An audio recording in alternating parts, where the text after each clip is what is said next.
All right, you guys, we have a new workout. It is 4 blocks today, 3 moves in each block. The way I did it was I repeated each block 3 times before moving on to the next one, but again, you guys can do whatever way you want it. If you're going to do all of them in a row and then repeat rounds, that also works too. What you will want today is possibly a heavier set of weights and a lighter set of weights. I'll try to remember to show you resistance band options for these in case you don't have weights. You can also do a lot of them unweighted. So here we go. Our first block, we're going to start with shuffle steps and then dropping to the ground to touch the ground. You're going to drop and touch the ground with your outside hand. So I'm going to start over here. I'm going to 1, 2, 3, drop and touch. 1, 2, 3. Drop and touch. You're going to go 10 to each side. Then we're going to grab a weight, and you're going to want a lighter weight. I have a 5 pound. I think my friend did it with 8 pounds. What we're going to do is drop to one side, and we're going to start here at the ground. Then you're going to come up to center and then twist to the other side, overhead push. So it's a drop. We're twisting the feet. This foot's going to twist in as I drop down. The other foot's going to twist in as I push up. You're going to go 10 on one side, then you're going to switch sides, 10 on the other. And our last exercise for this first round is a double knee crunch. Starting on your mat. Hands by the head, you're going to draw the elbows and knees together. And when you extend, you can hover to make it a little harder, or you can tap. That will make it a little bit easier. So you're going to go 20 reps on the double knee crunch, 10 each of everything else. That is block 1. Block 2, we're going to start with our heavier weights. I want you to tuck your tailbone, pull the belly button in, your knees are soft. You're going to hammer curl up, and then we're going to raise the elbows for a deltoid raise here. Hammer curl, raise, engaging those abs. Engaging the abs is going to help you protect your back. So then we have the hammer curl to the delt raise, 10 reps.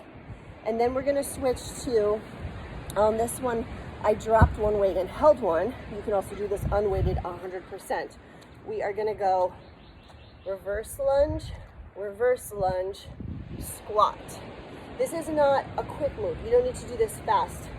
We're going to go 15 reps there. So reversing back on one leg, switching reverse lunge on the other leg, and then just a squat. On that reverse lunge, stepping far enough back that front knee is behind the toe. And then on that squat, the feet are just wider than the hips. Toes can be pointed out a little, but I want you to focus on weight in your heels, dropping the hips back, pulling those hips forward. So 15 reps there, and then the last exercise in this round, you're going to grab lighter weights, and we're going to do a sit-up with some punches. So coming to your mat, starting with the weights at the chest, you're going to sit all the way up, and it's a 1, 2, 3, 4, all the way down. We're going to go 20 reps here. Really engaging the abs, using the side body as you punch. Trying not to twist too much. We're just holding that steady with the side body as you punch. You're really going to start feeling that in your sides. So that is round 2. Then round 3, block 3. We're also going to use some weights, the lighter weights. And we're going to start with, we're going to stay on one leg. We're going to reverse lunge. Then I want you to tap in. And then you're going to airplane, which is that single leg deadlift. And then you're going to reverse fly up. So reverse lunge, tap, deadlift, reverse fly.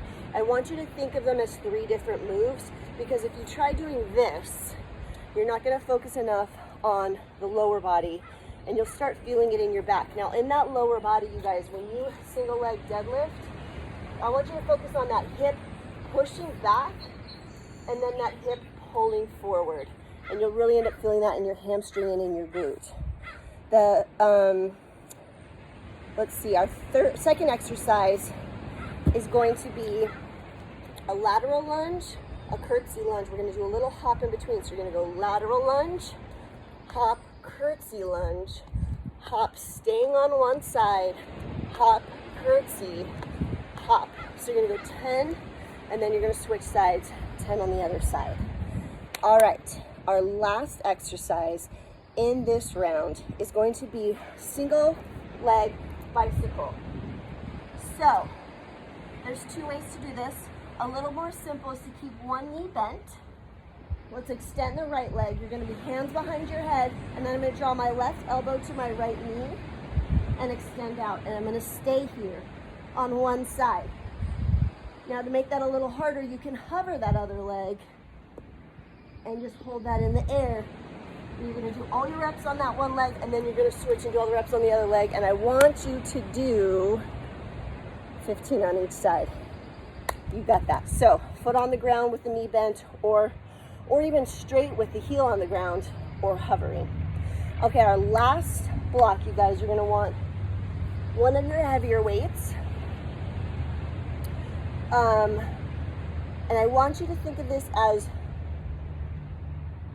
well, it looks like a kettlebell swing, but it's not a kettlebell swing. It's not a dumbbell swing.